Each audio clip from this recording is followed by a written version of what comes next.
Para continuar con el desarrollo de los temas, hoy vamos a hablar del tema 6 de la unidad 3. En la unidad 3 nosotros tenemos las enfermedades cardiovasculares y el tema que nos convoca hoy es infarto agudo de miocardio. Entonces nosotros tenemos que ver cuáles son los objetivos que se ha planificado para esta clase, es que se pueda reconocer los signos y síntomas del infarto de miocardio. Se pueda intervenir como enfermero en la vigilancia terapéutica e identificar los problemas reales y potenciales de un paciente con infarto de miocardio a través de la aplicación de los procesos de atención de enfermería. Nosotros sabemos que según la OMS, las enfermedades cardiovasculares siguen siendo la principal causa de muerte en todo el mundo. Las causas de las enfermedades cardiovasculares están bien definidas y son las llamadas factores de riesgo modificables, donde nosotros tenemos el consumo de sal, tabaco y la inactividad física y el estrés.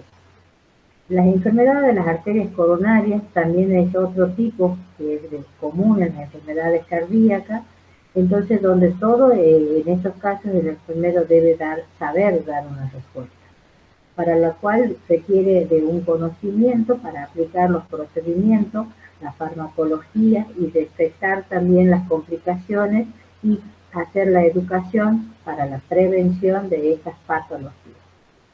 Nosotros para empezar a hablar de estas enfermedades cardiovasculares tenemos que ver de quién estamos hablando. En este caso vamos a hablar de lo que es el corazón. Decimos que el corazón está ubicado en un sitio llamado mediastínico. En el mediastino, entonces, ¿cuál sería la constitución? La constitución es que el corazón tiene 4 cavidades, a donde vamos a hablar de las aurículas y 2 aurículas, derecha e izquierda, y los ventrículos izquierdo y derecho. También vamos a hablar de sus arterias, que son la arteria pulmonar, a donde nosotros vamos a ver cómo llega ese oxígeno, esa sangre hacia los pulmones, y luego va a hablar de la aorta, donde nosotros vemos que esa cantidad de sangre va a ser distribuida en el organismo. También tenemos 4 venas, tenemos 2 venas cavas y tenemos las 2 venas pulmonares. También vamos a hablar del ciclo cardíaco, a donde nosotros tenemos que recordar que es la diástole y la sístole. En este caso le vamos a dar también importancia a lo que es la presión arterial media. Y decimos que la presión arterial media es el promedio a un ciclo cardíaco. Ustedes recuerden que hay una fórmula para sacar y calcular la presión arterial media, que es la suma de 2 presiones diastólicas más una sistólica sobre 3. Le damos un ejemplo donde ustedes siempre lo van a ver en todas las clases que se dan, a donde nosotros decimos que el paciente puede tener una presión de 120-80. Entonces tiene una sistólica, que sería de 120, y 2 diastólicas serían 80, más 80, ¿cuánto nos da? 160. Esos 160 más 120 dividido en 3. Esta fórmula aplicada con estos valores nos daría 93. Y eso sería la presión arterial media, que ustedes lo van a ver y registrada en ese monitor multiparamétrico. Entonces nosotros estamos viendo la perfusión tisular. Eso nos indica la presión arterial media. Muchas veces el médico no le interesa que le digamos la presión diastólica y sistólica, simplemente nos pide el promedio. Y también tenemos que ver cuál es la función cardíaca, entonces vamos a hablar del gasto cardíaco. Y decimos que el gasto cardíaco es el volumen expulsado de sangre por unidad de tiempo. Por ejemplo, nosotros tenemos que en cada latido vamos a expulsar 70 mililitros. Si la frecuencia cardíaca es de 70, lo multiplicamos por esos 70 mililitros y eso nos va a dar 4.900 mililitros por,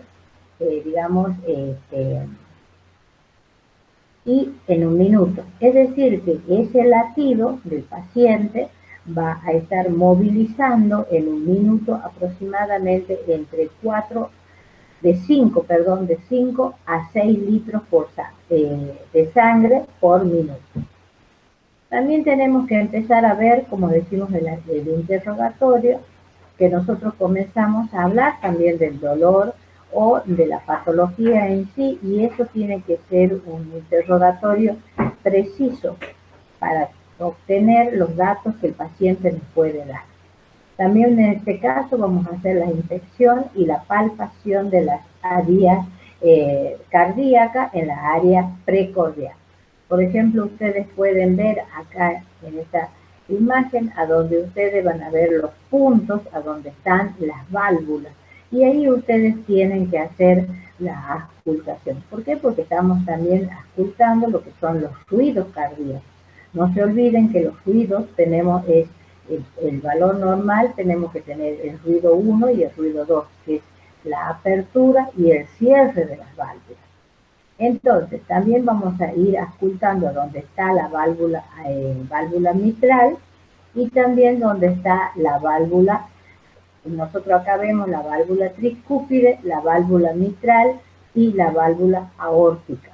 Entonces, tenemos que hacer ese tipo de auscultación en esa parte precordial.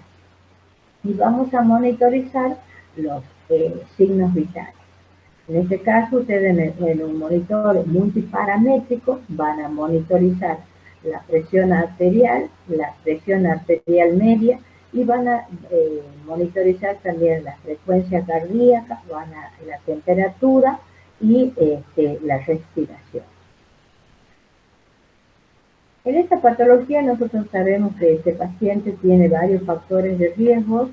Hay algunos que no lo podemos modificar, como es la raza, el sexo, la edad y los antecedentes familiares.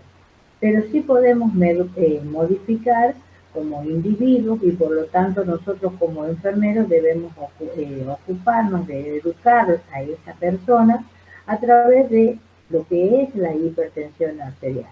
La hipertensión arterial, ustedes saben que se lo denomina como una patología de asesino silencioso, porque no tiene manifestaciones. Aparece cuando ya el trastorno está instalado con una cardiopatía o con un problema renal o pulmonar. La obesidad también, la persona debe saber que el exceso de peso le puede traer complicaciones cardiovasculares. Entonces, indicamos una dieta saludable y ejercicio físico y mental.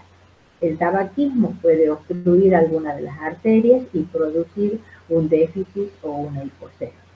También el sedentarismo puede traer a consecuencia un taponamiento de las arterias o un taponamiento de las venas, como ya vimos en los casos anteriores, como el tromboembolismo pulmonar, que es a consecuencia de la éxtasis venosa. En este caso también tenemos que tener en cuenta nosotros como enfermeros, cuando el paciente está en cama o encamado por mucho tiempo, a donde nosotros tenemos que cuidar esa circulación, tanto la circulación arterial, venosa y linfática. Entonces, todo eso tenemos que comenzar a trabajar, incluido el estrés. El estrés, nosotros tenemos que indicar al paciente que una salud mental conlleva a una salud física. O viceversa, muchas veces hay patologías sistémicas que pueden llevar a una patología mental. Por ejemplo, un trastorno cardiovascular puede causar mucha ansiedad y por ende puede producir, digamos, que un paciente desarrolle una depresión. O a veces el paciente tiene manifestaciones de dolor de pecho y nosotros podemos diagnosticar como una angina de pecho o un infarto, pero simplemente estamos frente a un signo de angustia. Entonces, muchas veces ustedes van a tener que hacer ese diagnóstico diferencial. Para empezar a estudiar dentro de las patologías, nosotros vamos a hablar acá en estos temas de la cardiopatía congestiva y la cardiopatía isquémica. La cardiopatía congénita la van a ver en otra materia que es materno-infancia, a donde el niño desde su, digamos, de su situación fetal puede tener alteraciones cardíacas y ya nace con un trastorno cardiovascular como es la tretalogía de Fallot o el ictus. Dentro de las cardiopatías congestivas nosotros vamos a hablar del proceso inflamatorio, a donde hay un trastorno netamente dentro de las cavidades, dentro de las cámaras, como son los ventrículos.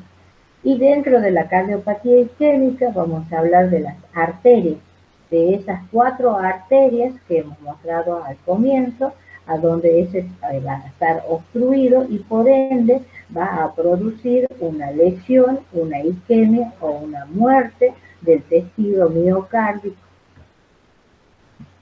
Como ustedes pueden ver acá, entonces decimos, ¿qué es el infarto del miocardio?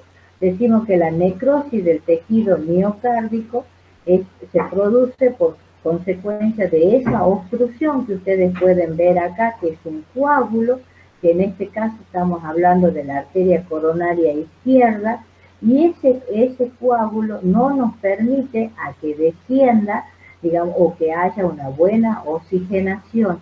Entonces, toda esta parte, todo este tejido deja de recibir la cantidad necesaria de oxígeno y por lo tanto se produce la necrosis.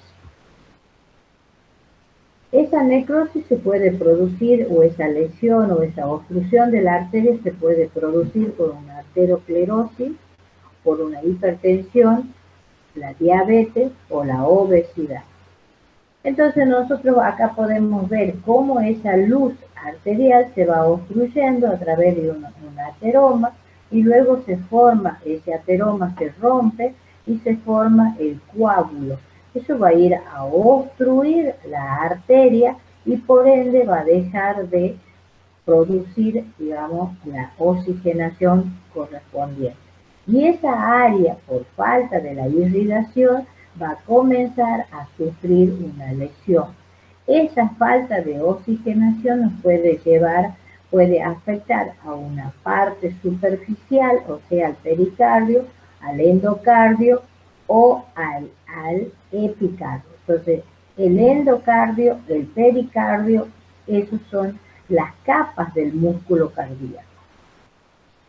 También ustedes acá lo pueden ver mejor, pueden ver la luz de esta arteria, cómo se ha hecho la placa y luego cómo se ha producido ese coágulo. Entonces, esa falta de irrigación, ese flujo sanguíneo, cuando es más dañino o mayor es el porcentaje, hablamos de una isquemia. Esa isquemia nosotros la vamos a ver representada en el electrocardiograma, a donde hay una presencia de la onda Q. Y la presencia de la onda Q es por ausencia de la despolarización. Esos tejidos no se pueden, las células no se pueden despolarizar porque no tienen irrigación sanguínea. Entonces, la lesión, que es la zona adyacente, hablamos de una lesión y nosotros la vamos a ver graficada con la elevación del segmento T. Y hablamos de isquemia, que es la zona más alejada, y hay una inversión de la onda T. Luego vemos también que podemos hablar de acuerdo al tejido que vaya afectando o a la ubicación. De acuerdo a la oclusión de la arteria, nosotros podemos tener que puede ser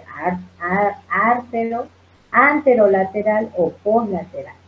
O también puede ser de acuerdo a la arteria izquierda, coronaria izquierda, donde nosotros tenemos la arteria, la circunfleja, que irriga la cara anterior del corazón. Y si hablamos de la coronaria derecha, entonces hablamos de un infarto postinferior.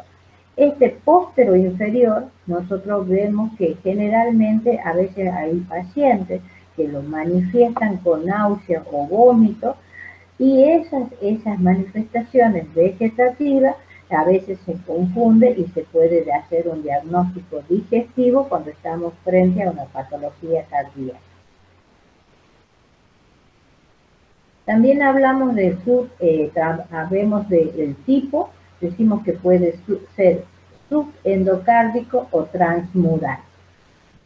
Ustedes van a hacer una evaluación diagnóstica a través de la historia clínica del paciente, a donde vamos a escuchar las manifestaciones del paciente y su historia de vida y sus antecedentes. Luego vamos a pedir el laboratorio, donde nosotros vamos a estudiar los cambios enzimáticos, vamos a estudiar las enzimas del corazón, y luego vamos a hacer un electro, donde vamos a ver que va a haber un cambio en las ondas. Digamos que el electrocardiograma es, digamos, es el registro de la actividad eléctrica del corazón. Y por ende, nosotros lo vamos a ver la alteración en cuanto a la morfología de las ondas. Luego vamos a hacer unos estudios hemodinámicos, a donde nosotros podemos hacer, para hacer un estudio de ¿cuál es el porcentaje de obstrucción? Puede haber un 20, un 30 o un 100% de las arterias obstruidas. Entonces se va a hacer un estudio complementario que se denomina una cinecoronariografía. Vamos a ver qué es lo que manifiesta el paciente. El paciente generalmente manifiesta, el signo principal es el dolor. El paciente, como todo dolor, nosotros tenemos que hacer el estudio de sus 5 características. Primero vemos que la ubicación, cuando el paciente tiene una angina o un infarto, la ubicación es la misma, es retroesternal, es decir, duele adelante, digamos por detrás del esternón. Es un dolor en corbata que se puede irradiar hacia la clavícula y hacia los miembros inferiores. Entonces, el tipo es punzante en la angina de pecho, y en el infarto es opresivo. El paciente dice: no puedo respirar. En algunas bibliografías lo grafican como que el paciente dice que tiene como un pie de elefante, no puede manifestar el dolor tan intenso. Si ustedes lo miden por escala, el paciente va a decir de 1 a 10, le va a decir más de 10. La duración en tiempo es el paciente de 5 minutos a 10 minutos, entonces el paciente, estamos frente a una angina que aparece y desaparece, pero en el infarto va a ser más de 30 minutos. La aparición es cuando el paciente puede estar haciendo un esfuerzo físico, y la angina aparece durante el ejercicio, o a veces también en la ingesta de comidas frías, y en el infarto aparece incluido en el reposo. Va a ceder el cese, el ángulo desaparece con el reposo o con una leve oxigenación.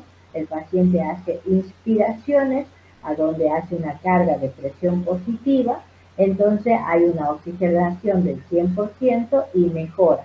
Con el reposo, con la inactividad, disminuye su gasto cardíaco y desaparece el dolor. En cambio, el infarto no desaparece y tenemos que hacer el tratamiento. Acá hablamos de las manifestaciones vegetativas. Como les decía, el paciente, aparte del dolor, puede tener náusea y vómito, tiene disnea, estertores pulmonares, hay una sudoración, palidez, taquicardia, hipotensión y bradicardia. Hay una sensación inminente de muerte. Vamos a estudiar las enzimas. ¿Qué vamos a ver? Se pide un laboratorio, ahí vamos a estudiar la GOT, la CPK, pero nosotros estas y la LDH. En este caso, estas son enzimas que nosotros las podemos ver elevadas, por ejemplo, a donde el paciente tiene una lesión ósea, en un politraumatismo o un trastorno hepático. Entonces pedimos en este caso una coenzima, que es la MB. Coenzima MB es una específica del músculo miocardio.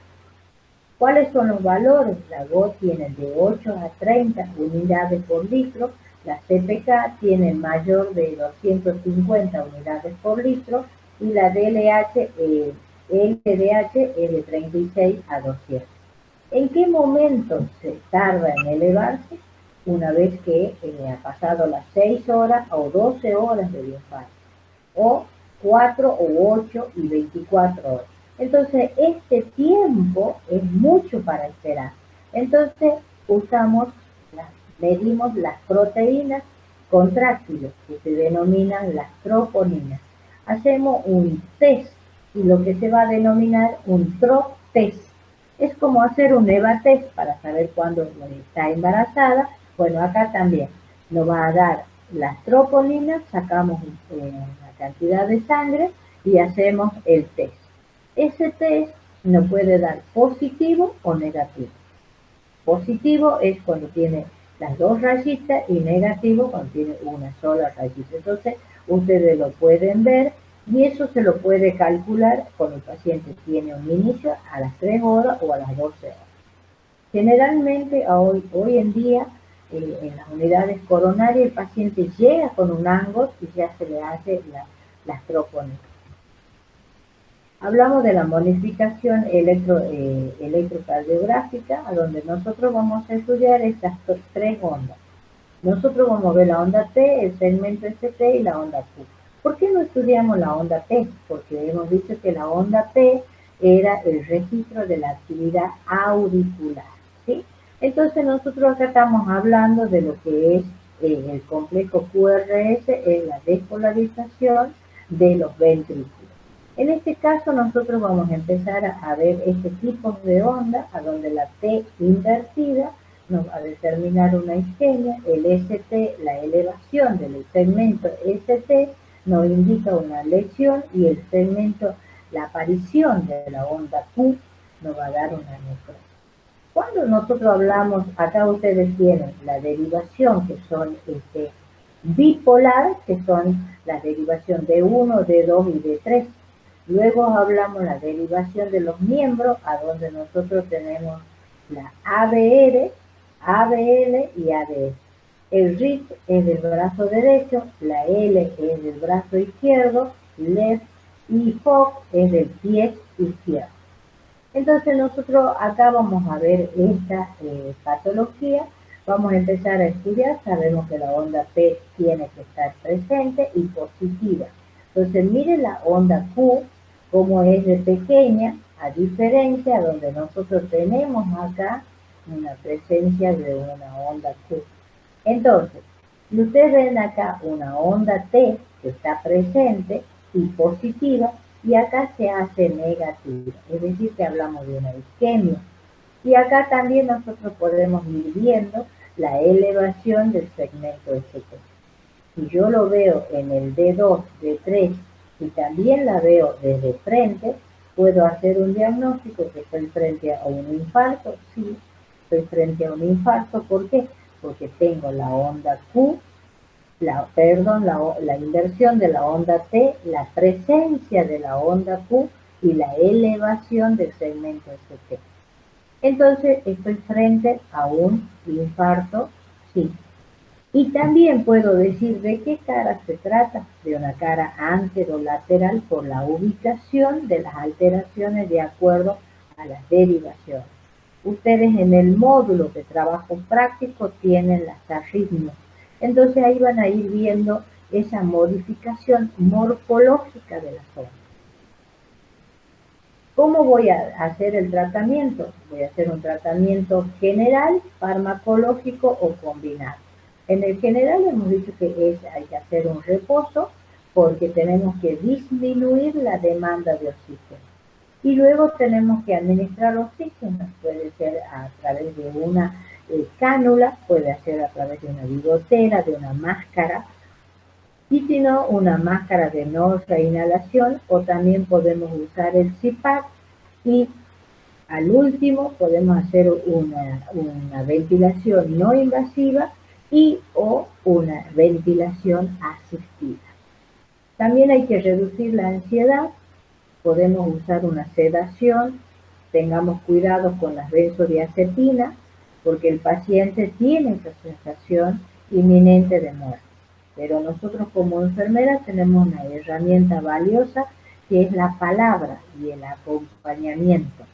Entonces esa seguridad del paciente a veces está con la sola presencia de no sentirse solo, el paciente calma su ansiedad. Le enseño a respirar o a adoptar alguna postura de tal manera que calme el dolor. En cambio, en el farmacológico ya puedo usar algún analgésico que lo va a indicar el médico, que puede ser algún ibuprofeno. También tenemos los trombolíticos, los nitratos y los antiplaquetarios. El paciente a veces comienza con un Angot y ya a veces se le da 2 aspirinetas. En este caso, digamos, son los antiplaquetarios de inicio. Entonces nosotros le podemos dar la nitroglicerina y los antitrombolíticos como la heparina.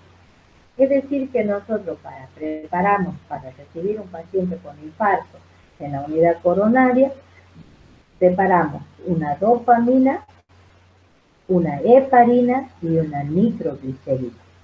En este caso, ustedes a veces van a administrar la nitroglicerina, a donde el paciente le puede tener una consecuencia como el dolor, la cefalea, el dolor de cabeza, y se baja la dosis, y a veces no, porque estamos corrigiendo esa obstrucción arterial y se puede combinar con un analgésico.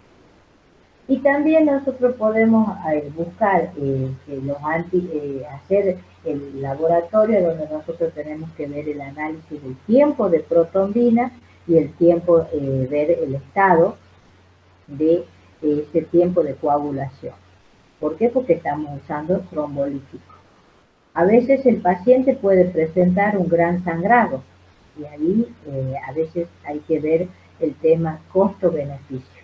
A veces no se puede usar una droga y hay que buscar otro modelo.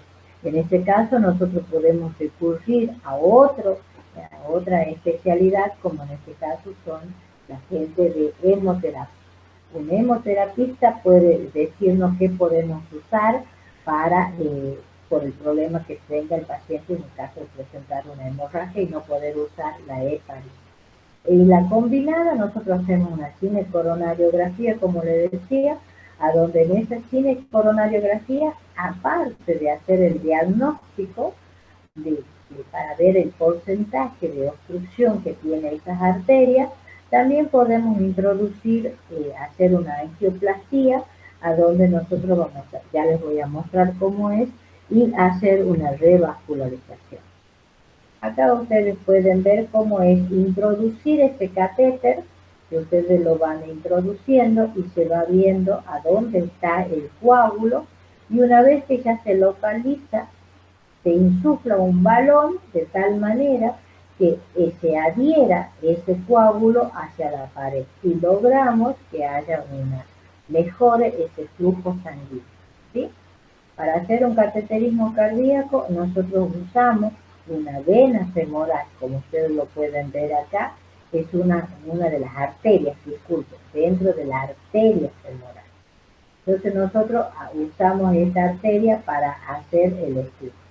Entonces acá también podemos usar que hay una lesión, a veces cuando se hace la angioplastía, se vuelve a producir ese coágulo.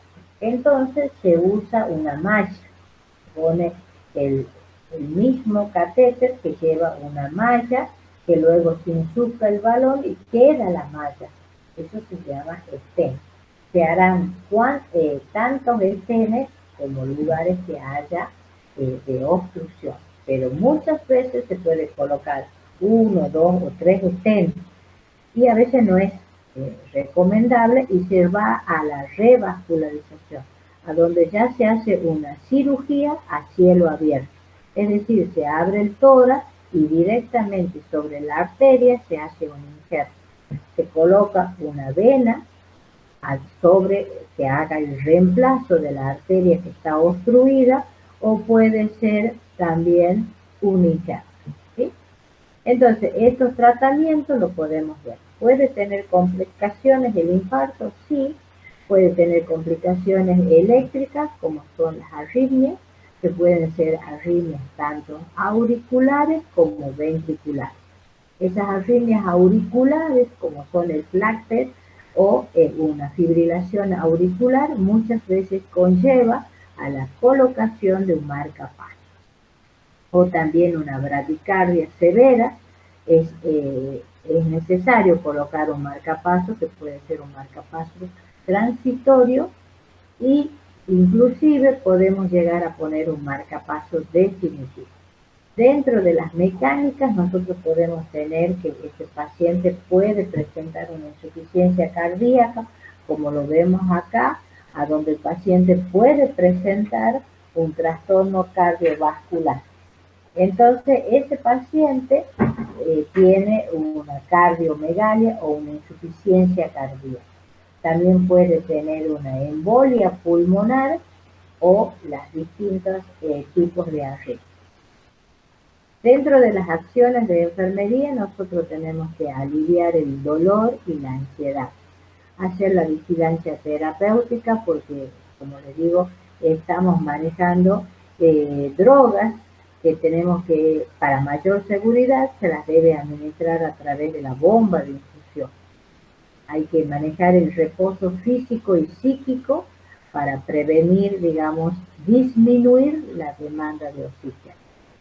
Y también hay que prevenir las complicaciones, es decir, que nosotros nos tenemos que hacer esa vigilancia a través, por ejemplo, de realizar electrocardiograma las veces que sea necesario.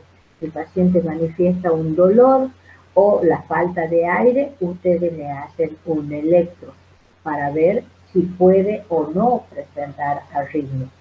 Y la dietoterapia también tiene que ser una dieta que no demande mucho gasto de oxígeno. Entonces le vamos a dar a veces una dieta líquida o blanda y con bajo sodio. Y hacemos la rehabilitación porque el paciente tiene que, con todos sus trastornos, tiene que volver a la sociedad, hacer su vida normal, pero con educación. Muchísimas gracias. Es todo lo que tenemos que ver con las enfermedades cardiovasculares.